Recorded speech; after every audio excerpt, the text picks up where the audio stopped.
Star plus के latest show क्योंकि सास भी कभी बहू थी की स्टोरी ने अब ऐसा मोड़ लिया है जिसे देखकर हर दर्शक दंग रह जाएगा। यह सिर्फ एक एपिसोड नहीं बल्कि भावनाओं का विस्फोट है, जहां हर किरदार के भीतर की आग अब बाहर आने लगी है। अंगद का कैबिन, जो कभी उसकी मेहनत और लगन की निशानी था, अब जलती लपटों में घिर चुका है। पर इस आग को किसी और ने नहीं बल्कि सुहास ने खुद भड़काया था। उसका मकसद साफ था, अंगद को मिटा देना, उसकी हर पहचान को खाक में मिला देना। लेकिन किस्मत को कुछ और ही मंजूर था। आग में फंस गया मेहर, जिसे किसी ने सोचा भी नहीं था। सुहास ने सब कुछ बहुत सोचा समझा था। उसने टाइमिंग तय की, गैस लीकेज करवाई और इंतजार किया कि कब अंगद अंदर जाए और आग की लपटें उसे निगल लें। लेकिन एक छोटी सी चूक ने उसकी साजिश को उल्टा कर दिया। जैसे ही आग फैली, मेहर अंदर था और बाहर निकलने का कोई रास्ता नहीं मिला। लपटों ने पूरे कमरे को अपनी गिरफ्त में ले लिया और कुछ ही सेकंड में सब कुछ धुएं और चीखों में बदल गया। बाहर खड़े लोग मदद के लिए दौड़े, किसी ने फायर ब्रिगेड को कॉल किया, लेकिन अंगद को जैसे कुछ समझ ही नहीं आया। वह बिना सोचे समझे जलते हुए कमरे में कूद पड़ा। सब उसे रोकते रह गए, लेकिन अंगद ने अपनी परवाह किए बिना मेहर को बचाने की कोशिश की। उस पल हर किसी की आंखों में यही सवाल था कि आखिर वह इंसान जिसे सब गलत समझते थे, वही क्यों सबकी जान बचाने के लिए अपनी जान दांव पर लगा रहा है। उधर सुहास दूर खड़ा यह सब देख रहा था, चेहरे पर डर और पछतावे का मिश्रण लिए। वह समझ चुका था कि उसकी नफरत ने उसे उस हद तक पहुंचा दिया है जहां अब वापसी नामुमकिन है। वह चाहता था कि अंगद को सजा मिले, लेकिन उसने किसी निर्दोष की जिंदगी दांव पर लगा दी।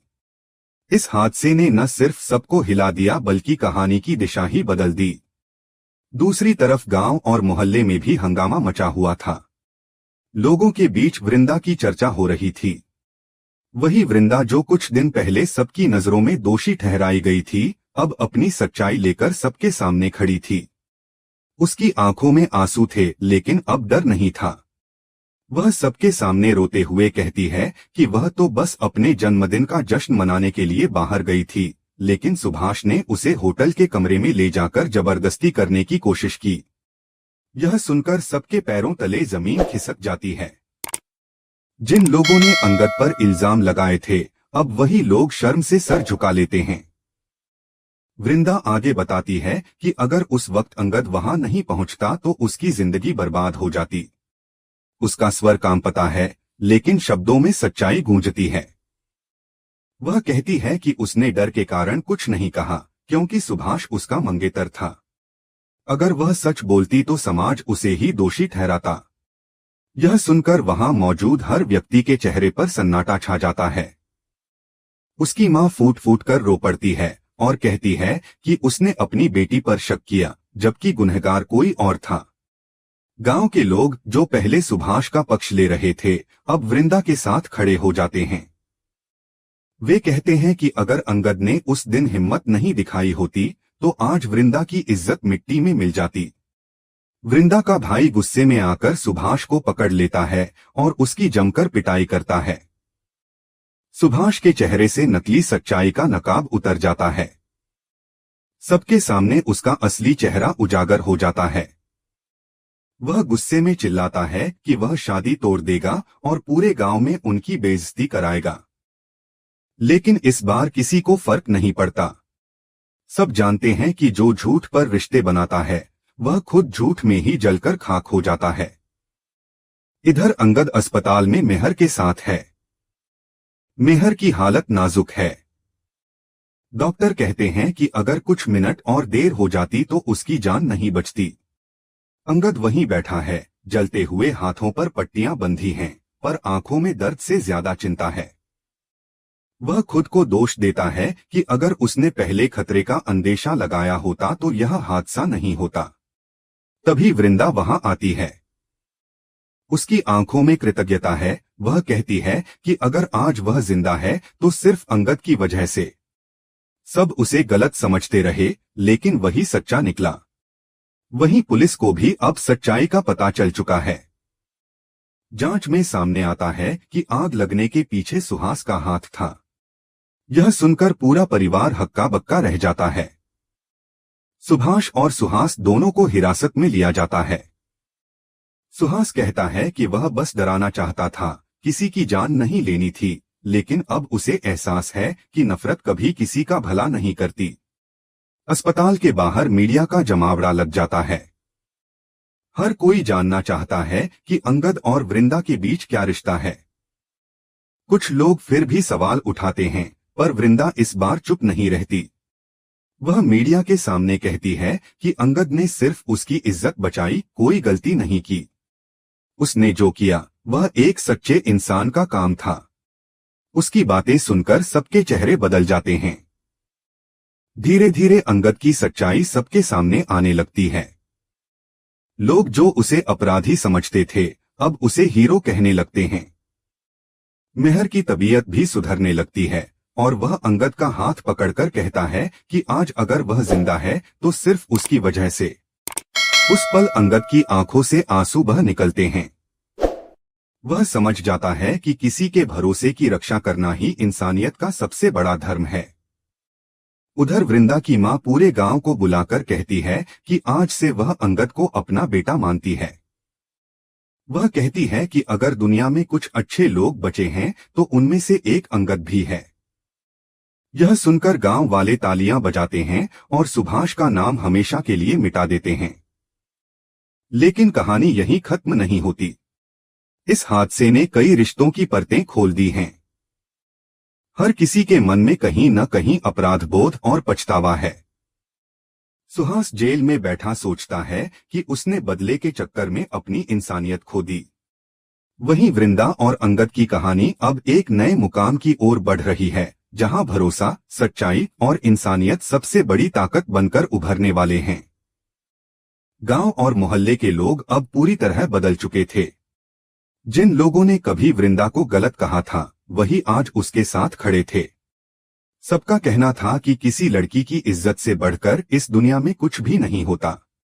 अगर इज्जत की रक्षा के लिए शादी तोड़नी भी पड़े तो यह कोई शर्म की बात नहीं बल्कि गर्व का विषय है। वृंदा की मां की आंखों में आंसू थे, लेकिन अब उनमें डर नहीं था, बल्कि सुकून था कि आखिर समाज ने उसकी बेटी की सच्चाई समझ ली। सुभाष को गांव के लोगों ने घर से धक्के मारकर निकाल दिया। उसकी साजिशें, उसके झूठ, सबका अंत हो चुका था। पर सुभाष की आंखों में अब भी बदले की आग जल रही थी। वह मन ही मन कसम खा चुका था कि वह अंगद से इस अपमान का बदला जरूर लेगा, चाहे इसके लिए उसे कुछ भी करना पड़े। रात के अंधेरे में वह चुपचाप अंगद के ऑफिस की तरफ बढ़ा। उसके कदमों की आहट में नफरत की गूंज थी। ऑफिस खाली था, बस चौकीदार नींद में था। सुभाष धीरे से अंदर गया और सीधे अंगद के कैबिन में पहुंच गया। उसने पेट्रोल की बोतल निकाली और फर्श पर उंडेल दी। फिर एक माचिस जलाई और धीरे से बोला, अब देखता हूं कैसे बचता है। अंगद पल भर में आग भड़क उठी और लपटें आसमान छूने लगीं। लेकिन किस्मत को कुछ और ही मंजूर था। अंगद वहां मौजूद नहीं था, बल्कि उसकी जगह मेहर वहां काम कर रहा था।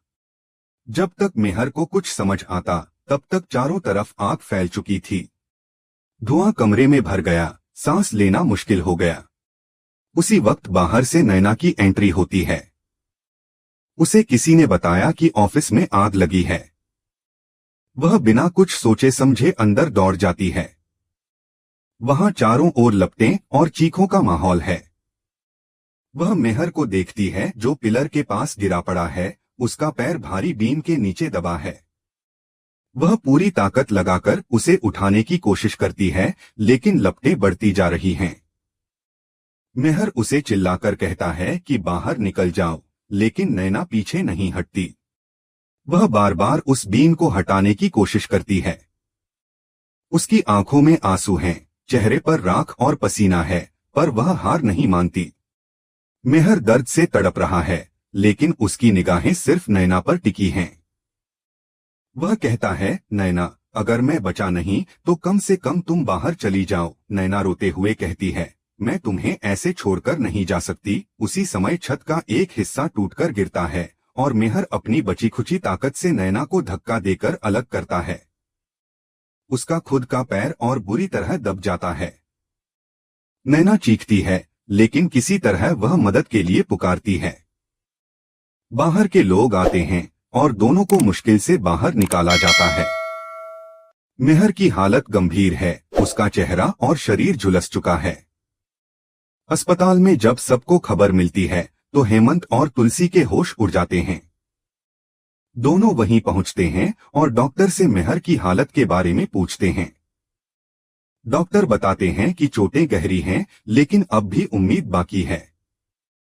तभी उन्हें पता चलता है कि पूरी रात नैना वहीं थी, वहीं मेहर के साथ थी और उसने अपनी जान जोखिम में डालकर उसे बचाया। तुलसी की आंखों में गर्व और चिंता दोनों हैं। वह सोचती है कि शायद यही वह पल है जब नैना और मेहर की कहानी एक नई दिशा लेने वाली है। इधर अस्पताल के बाहर खबर आग की तरह फैल जाती है। मीडिया पहुंच जाता है, कैमरे चालू हो जाते हैं और सब पूछते हैं कि आखिर यह हादसा कैसे हुआ। अंगद खुद सन्न है। वह सोच भी नहीं सकता कि कोई उसके कैबिन में आग लगा सकता है। तभी पुलिस आती है और जांच शुरू होती है। सीसीटीवी फुटेज में सुभाष की परछाई दिखती है और कुछ ही देर में पुलिस उसे गिरफ्तार कर लेती है। जब सुभाष को लाया जाता है तो उसका चेहरा गुस्से और पछतावे से भरा होता है। वह चिल्लाता है कि अंगद ने मेरी जिंदगी बर्बाद कर दी, अब मैं उसकी दुनिया जलाऊंगा। लेकिन अंगद शांत स्वर में कहता है, तूने सिर्फ मेरी दुनिया नहीं, एक निर्दोष की जिंदगी खतरे में डाली है। अब तुझे अपनी नफरत की कीमत चुकानी होगी। नैना मेहर के पास बैठी रहती है, उसका हाथ थामे, उसकी धड़कनों को सुनती हुई। जब भी मेहर की सांस धीमी पड़ती है, नैना की आंखों से आंसू बहने लगते हैं। वह फुसफुसाती है, तुम्हें कुछ नहीं होगा मेहर। तुम मुझसे वादा करो कि तुम वापस आओगे। डॉक्टर अंदर आते हैं और कहते हैं कि मरीज को होश आने में समय लगेगा, लेकिन नैना को भरोसा है कि उसका प्यार उसे वापस लाएगा। उधर हेमंत और तुलसी सोच में पड़ जाते हैं। उन्हें एहसास होता है कि नैना का प्यार अब सिर्फ एक एहसास नहीं बल्कि एक ताकत बन चुका है। तुलसी कहती है, शायद भगवान ने इन्हें दोबारा मिलाने के लिए यह रास्ता चुना है। हेमंत सिर हिलाता है और कहता है, हर दर्द किसी नए मोड़ की शुरुआत होता है।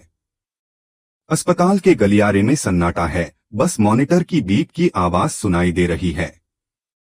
कैमरा धीरे धीरे मेहर के चेहरे पर रुकता है, जहां उसकी उंगलियां हल्की सी हिलती हैं। नैना की आंखें चमक उठती हैं, वह उसका हाथ कसकर पकड़ लेती है और कहती है, मुझे पता था तुम मुझे छोड़कर नहीं जाओगे। यह दृश्य इतना भावुक है कि दर्शकों की आंखें भी भर आती हैं। वहीं अंगद बाहर खड़ा सोचता है कि अब कहानी एक नई दिशा लेने वाली है।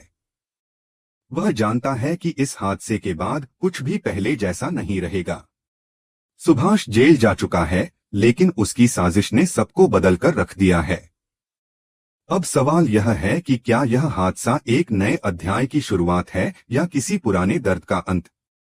लोगों के बीच चर्चा चल रही है कि क्या शो में अब एक बड़ा लीप आने वाला है। क्या इस हादसे के बाद मेहर और नैना के रिश्ते में नई शुरुआत होगी? क्या दोनों का प्यार अब हर जख्म को भर देगा, या फिर कोई नया तूफान उनके बीच खड़ा हो जाएगा? दर्शकों के दिलों में इन सवालों की हलचल बढ़ती जा रही है। और जैसे जैसे एपिसोड खत्म होता है, स्क्रीन पर बस यही आवाज गूंजती है, कहानी अब और भी गहराई में जाएगी, क्योंकि हर राख में छिपी होती है एक नई शुरुआत।